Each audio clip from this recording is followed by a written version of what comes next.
In Tower Defense Simulator, towers have classes, being divided into 5: Starter, Intermediate, Advanced, Hardcore, and Exclusive. And I wanted to see how each of these would fare against the Fallen King, if I could even get to it, that is. Okay, wasting no more time, let's get into it. Also, golden towers are not allowed because that's cheating.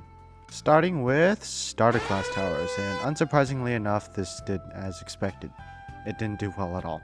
However, Hunter actually did really well for early game. This is actually pretty good, honestly, and I might actually consider using it alongside stronger towers. I began to really struggle on wave 14, and in my first attempt almost lost to it, only getting away with 20 health out of 200. And then I died on wave 19. Well, this game sucks. But fear not, as I gave a second attempt and opted to go on the longest map I know, Fungi Island. I also used Sniper instead of Hunter, and it actually held up surprisingly well. Until wave 19. Yeah, this wave is just brutal.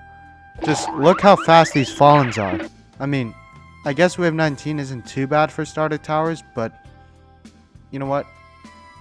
Let's just get to Intermediate. Intermediate towers did slightly better. I got past wave 19. Anyhow, I used Militant, Ace Pilot Military Base, Freezer, and Pyro, which is like the worst combination ever.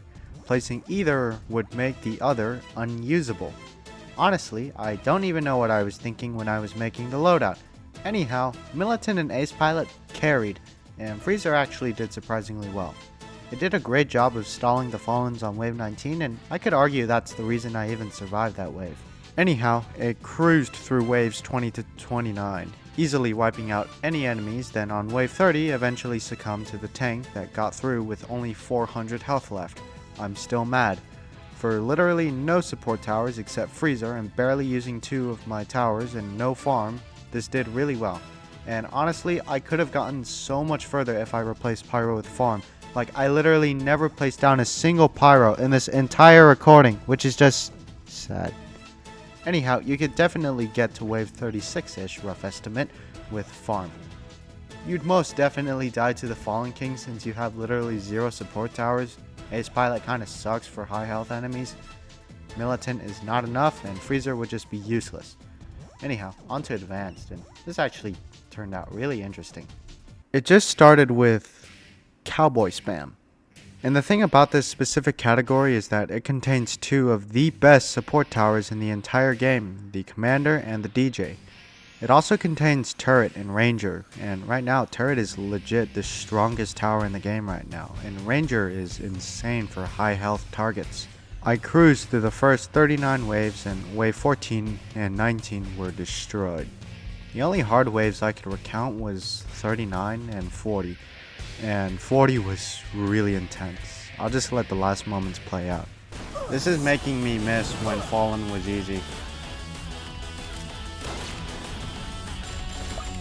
Whoa, whoa, whoa, whoa, whoa, whoa, whoa, whoa, wait! Ah! Yeah, we just started damaging him and he's already more than halfway. I highly doubt we will win this. Bro, stop stunning my stuff. And stop summoning. That's mean. Sell this, sell this, sell this.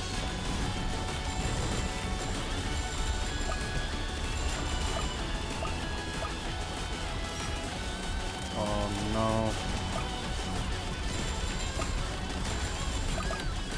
Just die already!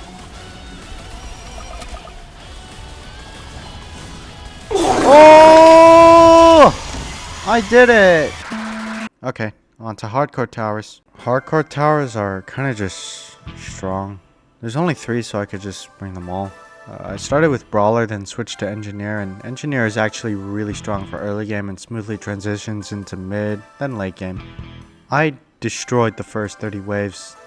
Then wave 31 just came along and slapped me in the face and told me 3 level 5 and 1 max Engineer is not enough to beat this wave and killed me. Cool.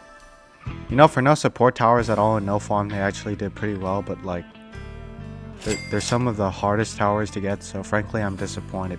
Also, Engineer has flying detection, but the damage is rather insignificant. Anyhow, if I switch to a longer map, I'm pretty sure I could be Fallen, but like, I don't really want to do it again. Okay, now for exclusive towers. These are just towers that could be attained through events like the Sledger, Jester, or Gladiator. I opted to use the Chronomancer, Gladiator, Necromancer, Toxic Gunner, and Executioner. Long story short, it was a fiasco. I got absolutely curb stomped by the fallen Necromancer. Like, I didn't even stand a chance. This was so bad, I gave it a second attempt and died to the same thing. Maybe I'm just bad, but don't use event towers only, I guess. Okay, I'm going to rank all the classes now in terms of cost efficiency based on how hard or easy they are to get and how well they did, and rank them from worst to best. Number 5, the worst, is the exclusive category. Like I said earlier, this was a freaking fiasco. These towers are super hard to get. I literally spent more than 1,000 Robux to get some of these towers, and I just got slapped in the face, and Necromancer just kinda sucks. Number 4 is starter towers. I mean, this isn't really surprising because, like, they're not made for Fallen. Not much else to say about this spot.